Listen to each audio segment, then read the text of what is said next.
Like AOC was on TV the other day doing an interview, and she was saying, she was calling them undocumented people, and the way to do it is to give them a path to citizenship. Well, how about Hey everyone, buckle up because this just took a jaw-dropping turn. Joe Rogan, the king of unfiltered conversation, is no longer holding back on Alexandria Ocasio-Cortez.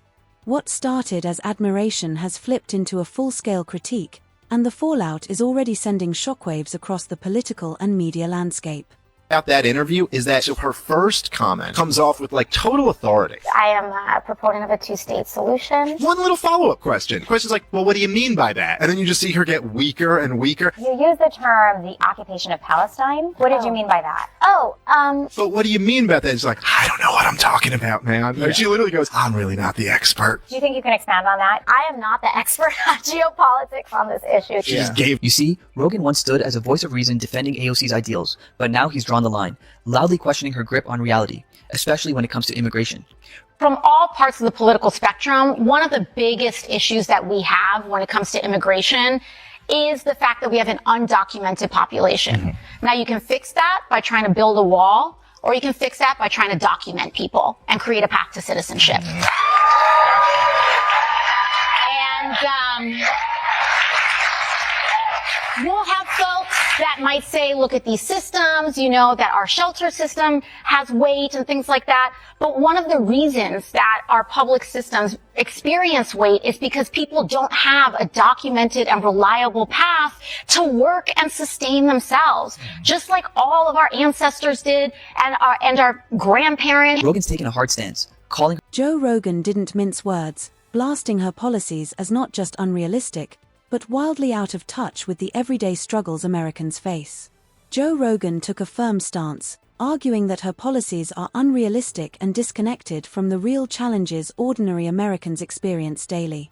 Joe Rogan drew a hard line, slamming her policies as completely detached from reality and out of touch with what everyday Americans live through each day. Where's the money go? Exactly. All our tax. Where does it go? This idea that if you tax the rich, that all of a sudden all the problems will stop existing. That is so silly. You still have incompetent people that are distributing the money. They'll just create more jobs. There'll be more red tape. And we get them more in debt. Yeah. What we got to do is figure out a real plan for engineering. Think about it. Immigration is one of the hottest issues in America right now. When AOC paints a dreamlike vision of open borders, Joe Rogan raises an eyebrow and challenges her to face the real-world chaos those ideas could unleash. And then there was that gala moment, when AOC flaunted a tax the rich message. Rogan didn't hesitate to tear into it, calling the stunt pure performance art rather than genuine leadership.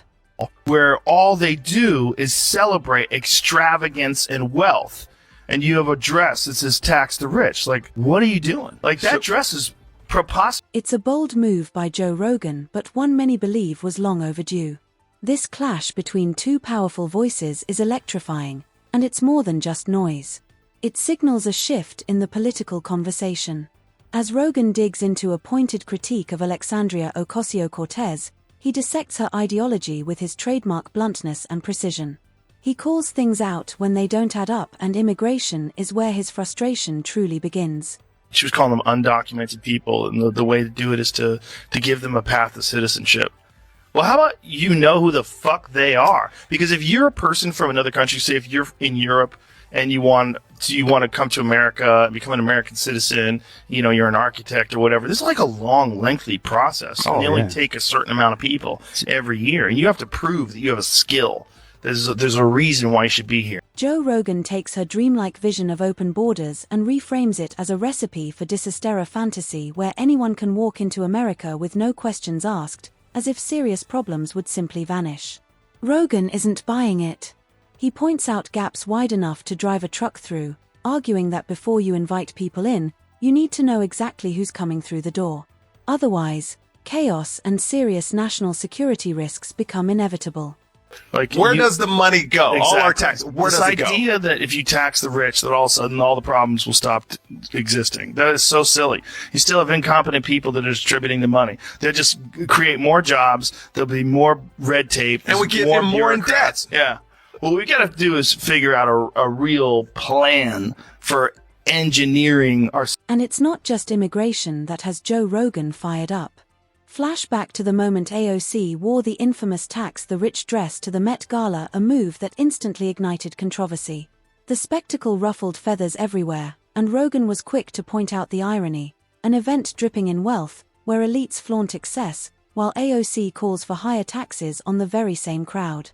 Rogan dismissed it as preposterous posturing, and millions online agreed, seeing it as grandstanding that exposed a deep disconnect between her message and reality. Extravagance and wealth, and you have a dress that says tax the rich. Like, what are you doing? Like, that dress is preposterous posing. And then she was asked the next day, because she got trashed for it. I don't know if you saw the pushback she got, and she came back and said, all you people that are saying, well, you're making $175 a year, to many people in America, you're rich.